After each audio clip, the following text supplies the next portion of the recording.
দর্শক, Berlin Ankara সম্পর্ক টেকসই হলেও তুরস্ক কেন ইউরোপীয় ইউনিয়নের সদস্য হতে পারছে না এ নিয়ে জানতে জার্মানির ফ্রাঙ্কফুর্ট থেকে যুক্ত হচ্ছেন জার্মান বাংলা প্রেস ক্লাবের সভাপতি খান লিটন।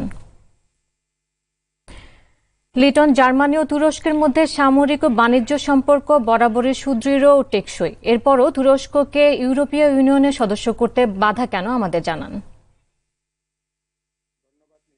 আপনি ঠিকই বলেছেন, শত বছরের সুন্দর সম্পর্ক, বন্ধুত্বপূর্ণ সম্পর্ক রয়েছে তুরস্কের সাথে। এমনকি প্রথম বিশ্বযুদ্ধ, দ্বিতীয় বিশ্বযুদ্ধ যখন জার্মান তছনছ হয়ে গিয়েছিল, জার্মানকে রিবিল্ড করার জন্য প্রথম যে শ্রমজীবী ছিল বা শ্রমিক এসেছিল সেটা ছিল তুরস্কে। এমনকি নাজি সরকারের সাথেও তুরস্কের বন্ধুত্ব ছিল। সব মিলিয়ে আপনাকে একটা পরিসংখ্যান দেই, প্রায় 4 মিলিয়ন তুরস্কের বাসিন্দা জার্মানিতে বসবাস করেন।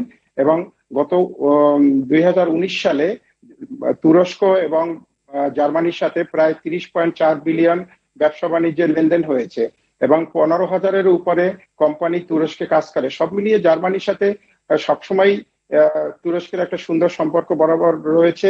এমনকি সামরিক ক্ষেত্রে তারা সবসময় হেল্প করে, বাণিজ্যের ক্ষেত্রে তো সহায়তা রয়েছে। এমনকি যখন তুরস্ক বিভিন্ন বিপদে পড়ে, বিভিন্ন কূটনৈতিক সম্পর্ক ফাটল ধরে অন্যান্য দেশের সাথে, তখন ছাতার মতো জার্মান সরকার তাদের পাশে দাঁড়ায়। এরপরেও তারা যে কারণে ইউরোপিয়ান ইউনিয়নে অন্তর্ভুক্ত হতে পারছে না, 1987 সালে তারা প্রথম আবেদন করে, আবেদনটি নাকচ করে দেয় ইউরোপিয়ান ইউনিয়ন।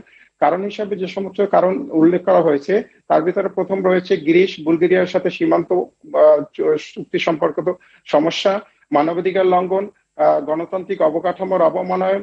সব মিলিয়ে দেশটি যখন ইউরোপিয়ান ইউনিয়নে আসতে চায় বা আসতে পারবে বলে, তখন তাদেরকে কিছু নিয়ম নীতি মেনে চলার জন্য বাদ দেওয়া হয়েছে, কিন্তু সেগুলো তারা এখনো মানছে না। সেখানে অনেক সময় যখন সারা বিশ্বে কূটনৈতিক সম্পর্ক ফাটল ধরে, তখন উস্কানিমূলক বক্তব্য কিংবা অতিরিক্ত মুসলিমিপনার কারণে, মূল কথা হচ্ছে মানবাধিকার লঙ্ঘনের কারণ দেখেই তাদেরকে ইউরোপিয়ান ইউনিয়নে অন্তর্ভুক্ত করা হচ্ছে না। তারপরও জার্মানির সাথে তাদের সুসম্পর্ক ছিল, আছে এবং থাকবে, কারণ জার্মান তাদের উপরে অনেকটাই নির্ভরশীল। হ্যাঁ নীরা, এই ছিল সর্বশেষ তথ্য। লিটন, আপনাকে অসংখ্য ধন্যবাদ। দর্শক, এতক্ষণ জার্মানি থেকে বলছিলেন খান লিটন।